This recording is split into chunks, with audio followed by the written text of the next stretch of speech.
Hello guys, എല്ലാവർക്കും സുഖല്ലേ? ഇത് കണ്ടോ, ഞാൻ ഡ്യൂട്ടിക്ക് പോവാട്ടോ. ബസ് ഇറങ്ങിയിട്ട് കുറച്ച് നടക്കാനുണ്ട്. ബസ്സുണ്ട്, പക്ഷെ ബസ്സിന് പോകുമ്പോൾ പെട്ടെന്ന് എത്തും. അതുകൊണ്ട് നടക്കാമെന്ന് വെച്ചു. നടക്കാൻ നല്ല സുഖമുണ്ട്. ഉണ്ട്. ഇത് കണ്ടോ, ഇത് ഒരു കാട് പോലത്തെ സ്ഥലമാട്ടോ. അതിൻ്റെ അപ്പുറത്ത് ഒരു റെയിൽവേ പാളമാണ്. ട്രെയിനൊക്കെ പോകും. പിന്നെ റെയിൽവേ പാളത്തോടെ ട്രെയിനല്ലാതെ വേറെ എല്ലാം പോകും അല്ലേ. ഇതുണ്ടോ, ഇവിടെ ഇപ്പം ഞാൻ മാത്രമേ ഉള്ളൂ കേട്ടോ. ഇടയ്ക്ക് ഓരോ വണ്ടികൾ പോകുന്നുണ്ട്. നടക്കാനൊന്നും ആരുമില്ല. ഒരു ബസ് വരുന്നുണ്ട് കേട്ടോ. പക്ഷെ നമ്മൾ ഇത് കൂടെ ഞാൻ ഇവിടെ 7 മണിയായിട്ടുള്ളൂ. എന്നാലും നല്ല ഇരുട്ടും ഒക്കെയാണ്. പുറത്ത് അധികം ആൾക്കാരൊന്നും കാണില്ല. നല്ല പട്ടികളെയും കൊണ്ടൊക്കെ നടക്കുന്ന ആൾക്കാരേ ഉള്ളൂ. പക്ഷെ നല്ല സേഫാണ്, നമുക്ക് പേടിക്കാനൊന്നുമില്ല ഇവിടെ. ഇത്രയും നാളായിട്ടും ഇതിൽ കൂടെ നടന്നിട്ട് എനിക്ക് വലിയ കുഴപ്പങ്ങളൊന്നും തോന്നിയിട്ടില്ല കേട്ടോ. പിന്നെ കാണിച്ചു തരാം. നല്ല തണുപ്പുണ്ട്. കയ്യൊക്കെ ഗ്ലൗസ് ഇട്ടുണ്ടായിരുന്നു, പക്ഷെ അത് ഊരി വെച്ചേക്കുക. ഇവിടെയൊക്കെ ഇങ്ങനെ ഓരോ ഇതാണ് ബസ് സ്റ്റോപ്പ്. കണ്ടോ, ബസ് സ്റ്റോപ്പ്.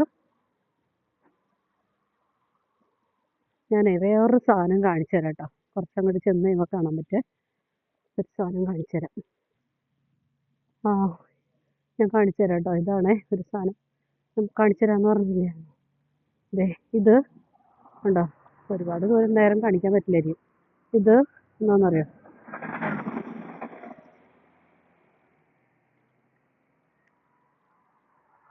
ഉണ്ടോ,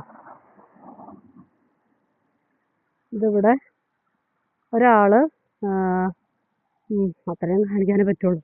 ഒരാൾ മരിച്ചിട്ട്, ഒരു യങ് ആയിട്ടുള്ള ഒരാളാട്ടോ, അധികം പ്രായമൊന്നുമില്ല. ഒരു മസിൽമാന ഫോട്ടോ ഒക്കെ അവിടെ വെച്ചിട്ടുണ്ട്. എനിക്കത് കാണിക്കാൻ ഇച്ചിരി പേടി. അപ്പോൾ അയാൾ മരിച്ചിട്ട് അവരുടെ ഈ പരിസര പ്രദേശത്തെ കണ്ടാണ് അവിടെ വെച്ചിട്ട് നമ്മുടെ റോഡ് സൈഡിൽ ഇങ്ങനെ വെച്ച മെമ്മറി ആയിട്ട്. അപ്പോൾ അയാളുടെ ഫ്രണ്ട്സൊക്കെ ഞാനിങ്ങനെ ഇതിൽ കൂടെ വരുമ്പോൾ കാണാറുണ്ട്.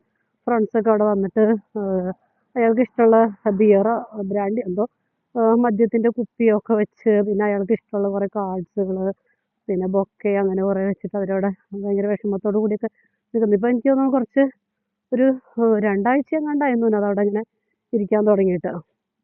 ഒരു മെമ്മറി. പാവം, നല്ലൊരു ഒരു 26 വയസ്സിൻ്റെ ഉള്ളിലുള്ള ഒരാളെന്തോ ആണ്. അങ്ങനെ അത് ഇതുകൊണ്ടോ. അപ്പോൾ ഞാനിങ്ങനെ പോയിക്കൊണ്ടിരിക്കാം. പായക്കൂടെയൊക്കെ പുക പോയിക്കൊണ്ടിരിക്കുകയാണ്. എല്ലാവരും നടന്നു വരുമ്പോൾ നമ്മൾ വിചാരിക്കും